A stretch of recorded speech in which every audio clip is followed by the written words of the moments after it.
Donc ici, c'est la salle des aubes. En fait, on passe tous mettre notre aube avant de rentrer dans l'église. À 25 ans, Albertine a choisi de suivre l'appel du Christ en entrant dans la vie religieuse. Donc c'est l'entrée des artistes, là.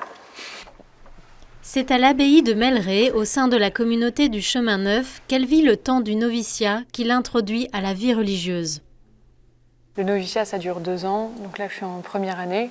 Et c'est parce que j'ai reçu l'appel du Seigneur, j'ai décidé d'y répondre dans la vie consacrée. J'essaie de voir concrètement, de l'incarner concrètement en fait.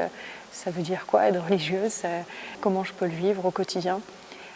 Donc c'est un peu une école en fait, une école à la suite du Christ.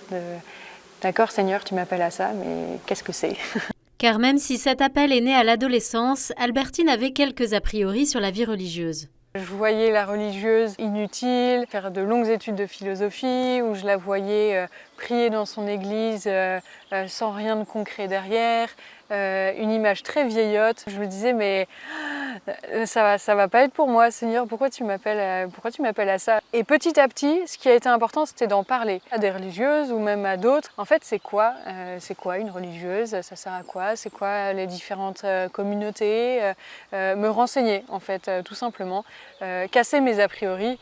Alors pour cela, Albertine a décidé de vivre 1 an en communauté pour découvrir et réfléchir à ces questions. Et ça m'a beaucoup aidé de passer de l'imaginaire au réel.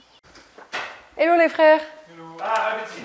Yes. Ce qui n'était pas simple, c'était de savoir quand c'était le bon moment. D'abord, est-ce que je commence des études? Après, est-ce que je les arrête? Est-ce que je vais au bout? Est-ce que je travaille? Et il y a eu un moment où je me suis dit, mais ça, j'ai envie de décider dans ma vie et je vais me donner le moyen d'aller au bout de cette question et en prenant un temps de pause. Là, c'est l'aile Saint-Joseph, donc c'est la partie des sœurs. Et puis, tout ici, c'est la partie des frères, avec la salle à manger en bas.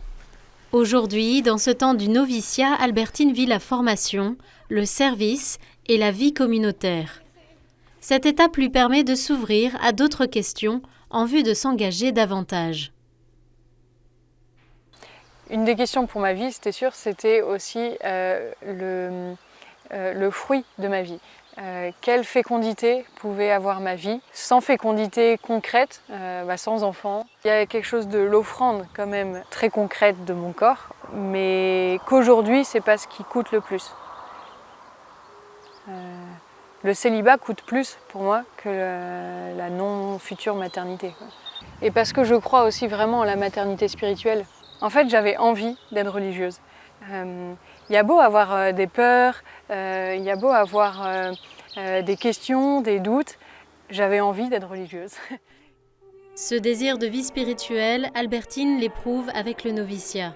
Après ce temps de discernement, elle pourra faire ses premiers vœux d'engagement pour une durée de 3 ans renouvelables avant de faire ses vœux définitifs.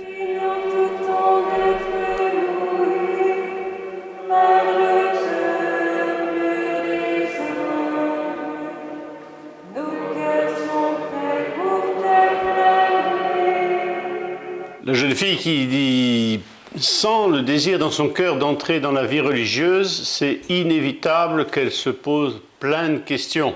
Et la manière dont elle se les pose est déjà un chemin de réponse. C'est-à-dire que les questions qu'elle va se poser n'est pas par rapport à ce qu'elle va abandonner, mais par rapport à la valeur ajoutée du choix qu'elle va prendre. Il faut que ce soit positif.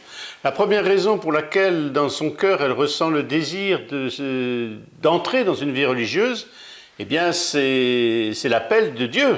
C'est l'appel de Dieu et ça va être sa réponse à l'appel de Dieu. Donc ça, c'est la première chose. Ensuite, comment cet appel de Dieu va s'incarner? C'est-à-dire dans quel lieu? Dans quelle communauté? Pour faire quoi? Tout ça, ce sont des questions qui sont tout à fait normales. Et c'est la raison pour laquelle la plupart des communautés religieuses, féminines comme masculines, sont ouvertes. Il y a une hôtellerie, on laisse les personnes venir, voir, discuter, parler. Et je crois que c'est bien aussi que la décision, elle soit prise avec un conseiller spirituel. Quelqu'un qui aide en disant, ben voilà, mon tempérament, il est comme cela, l'appel que je ressens, c'est cela, comment rejoindre les deux? Car l'idée, c'est de s'épanouir C'est pas de se morfondre. Ah bah puisque je suis religieuse, j'aurai jamais de mari, j'aurai pas d'enfant, etc. Non, ça, ce choix-là, il vient sur la priorité donnée à l'appel de Dieu. Et donc c'est très important. Est-ce que je suis capable de m'engager et de suivre ce que Dieu me donne? Donc ce sont des questions qui sont difficiles, mais la seule réponse, c'est la joie et la paix intérieure que je ressens.